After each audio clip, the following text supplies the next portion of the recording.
Hi, my name is Stephanie Lloyd, and I'm here to present my clinical case study.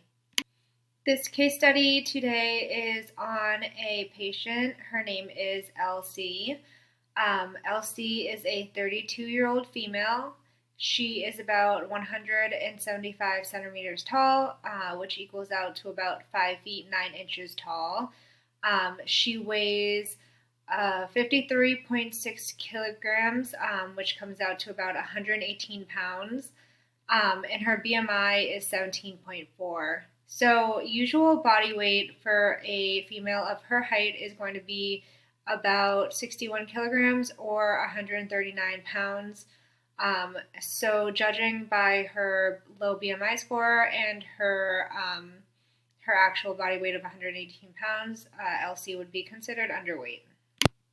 So Elsie lives by a very healthy lifestyle. She follows a very strict vegan diet where she has a personal chef who cooks her meals for her to make sure that all of her meals stay in those vegan guidelines. She also does not partake in any alcohol drinking or smoking of tobacco. Um, she likes to exercise daily, so when she can, she exercises every day. And then also, she would be considered an adrenaline junkie because some of her favorite hobbies include rock climbing and riding on her motorcycle at very fast speeds. So Elsie has a pretty extensive medical history. She suffers from insomnia, so she has trouble sleeping. She's got chronic pain, vitamin D deficiency. Very important to note that she has type 1 diabetes and Crohn's disease.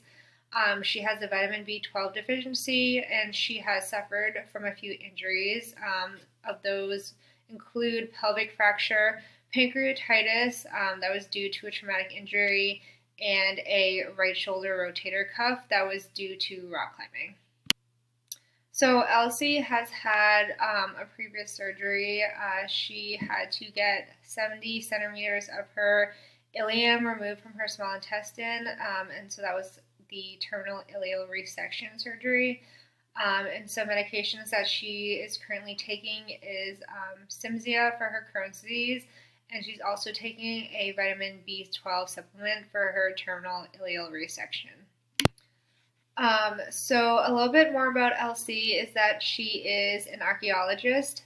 And so for the past year, she has been living in the Yucatan Peninsula of Mexico. On her latest mission, she's been in search of the lost cave of the Jaguar God, which is located somewhere around the Mayan ruins of Chichen Itza. And so that's where she's been for the past year. So recently, in the past 3 months, Elsie has been suffering from abdominal distension. She's had poor appetite. She's been suffering from nausea. She's had epigastric pain that's just gotten worse. And she's gotten new onset vomiting. She's also lost about 16 pounds in the 3 months time span. And so she was seen at a clinic in a remote village for her symptoms, and they diagnosed her with gastritis and gave her antacids, which did not help her symptoms. So Elsie decided to be seen at a hospital in the United States, so she flew to Texas, where she checked into a major medical center. And upon admission, she was presented with onset vomiting. She still had onset vomiting, but now she also has headaches. She developed a cough. She's developed diarrhea symptoms, a fever. She suffers from night sweats. She's developed a leg rash, and then she's also just suffering from general malaise. At the medical center in Texas, the primary diagnosis that she received was that she was diagnosed with hantavirus, valley fever, and a small bowel obstruction. So hantavirus is a respiratory infection which is caused by ingesting or inhaling rodent droppings that are infected, or rodent urine that is infected. Valley fever is also another infection. It's a fungal infection, so it is caused by being infected by a fungus.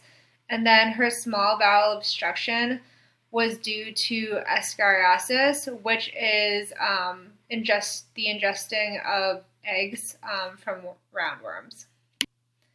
Elsie's secondary diagnosis is profound calorie malnutrition.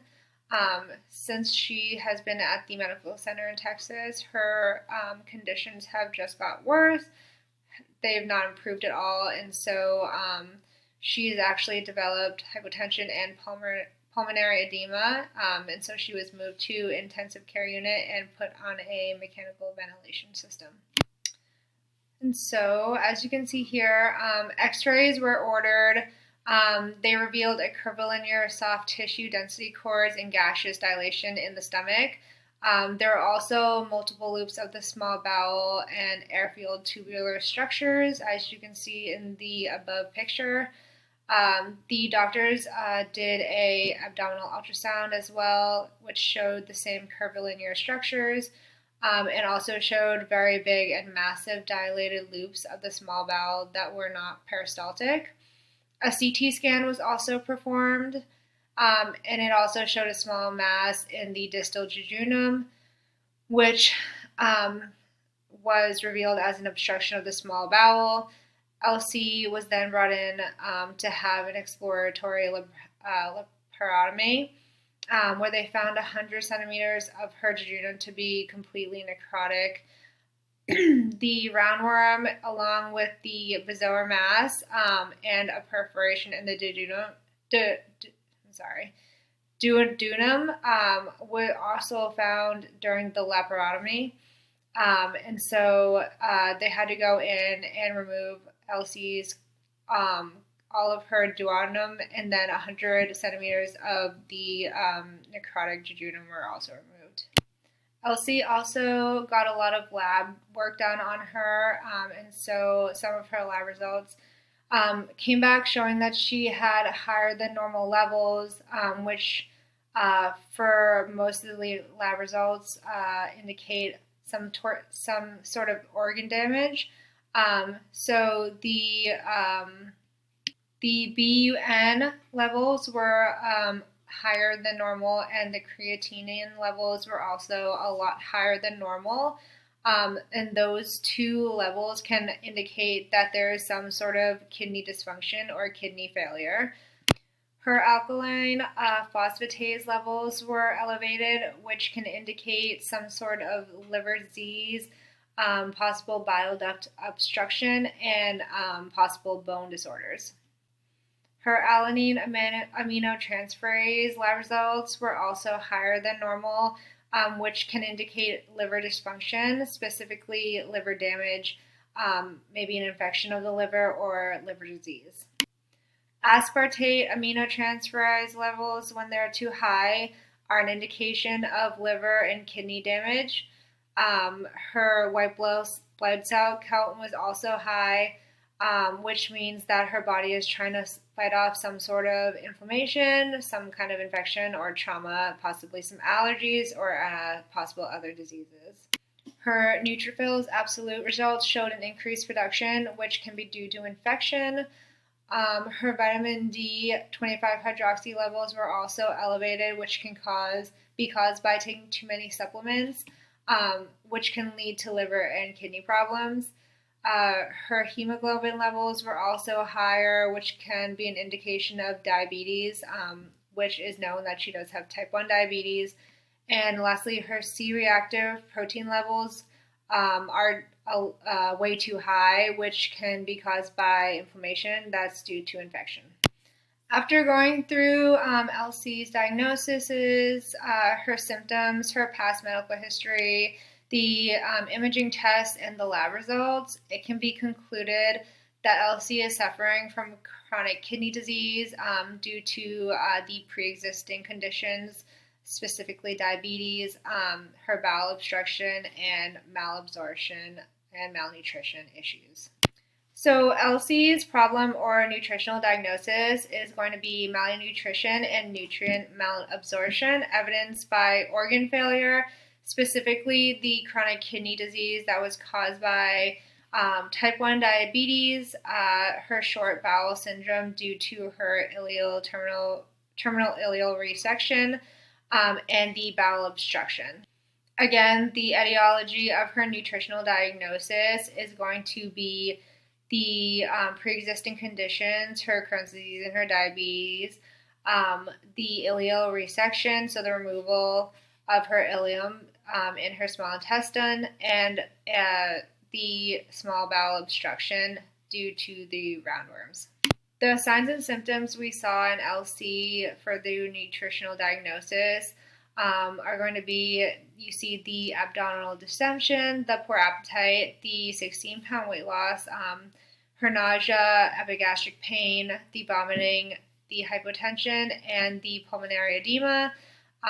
She also developed hematuria and the underlying chronic kidney disease that was due to malabsorption of the small bowel. She also was diagnosed with hantavirus, valley fever, which are infections that her body could not fight off, and then her lab results, which came back and showed that she had serious kidney dysfunction and kidney disease. So the nutritional goals for people who are suffering from chronic kidney disease are going to be to get enough nutritional energy to be able to do daily tasks, to prevent infection, to avoid more infection, to avoid any sort of muscle mass loss, to gain and maintain a healthy weight, and then to slow the progression of kidney disease. Diet goals for chronic kidney disease are going to be to control the amount of protein, sodium, potassium, phosphorus, and calcium that is being consumed, as well as fluids. So recommended diet for LC is going to be to control the amount of protein. So protein is important for a person's diet because it helps build and maintain muscle mass, build and maintain bone structure. It also helps maintain the skin, connective tissue, organs, and blood efficiency. It also helps the body fight disease and helps with wound healing. The problem with getting too much protein in a diet for people with chronic kidney disease is going to be that it's going to put a lot of strain on the kidneys, and it's going to lead to a faster decline in kidney function. It's going to be important for LC to work with a dietitian to figure out an appropriate amount of protein to be consumed in her diet. And since she's vegan, she's going to want to incorporate protein through beans, tofu, and tempeh. Next, fats are going to need to be regulated. So fats are an important energy provider for the body, but too much fat, specifically trans fats and saturated fats, are going to put a lot of strain on the kidneys, and it's going to put people with chronic kidney disease at a high risk of heart attack and stroke. So it's important to educate LC on what good fat there is to eat, specifically monounsaturated fats, and those are going to be things like olive oil. It's going to be important for LC to limit her amount of sodium that she eats in her diet. Fluid retention is a big concern for people with chronic kidney disease. Limiting the amount of sodium is going to combat fluid retention and edema. That's important because when there's a buildup of fluid in the body, it puts a strain on the heart and the kidneys and raises blood pressure. So it's recommended to eat less than 1,500 milligrams of sodium a day. And so LC should really try to buy foods that are low in sodium or have no sodium. Potassium and phosphorus intake also needs to be controlled because kidneys that don't function properly is going to allow a buildup of these products. And a buildup of potassium can cause really serious heart problems, and a buildup of phosphorus can cause calcium to be pulled from the bones, which is going to lead to weak and brittle bones. Potassium is going to be found in most fruits and vegetables, so depending on LC's potassium level, she's going to need to limit the amount of fruits and vegetables she consumes daily. There are going to be other vitamins and minerals that are going to be hard for LC to get in her diet, and so she might need to add vitamin and mineral supplements so that she can maintain an adequate balance of those products in her body. Lastly, fluids need to be regulated. again, to prevent any buildup in the body and to prevent edema. Guys, for watching my presentation, these are the citations.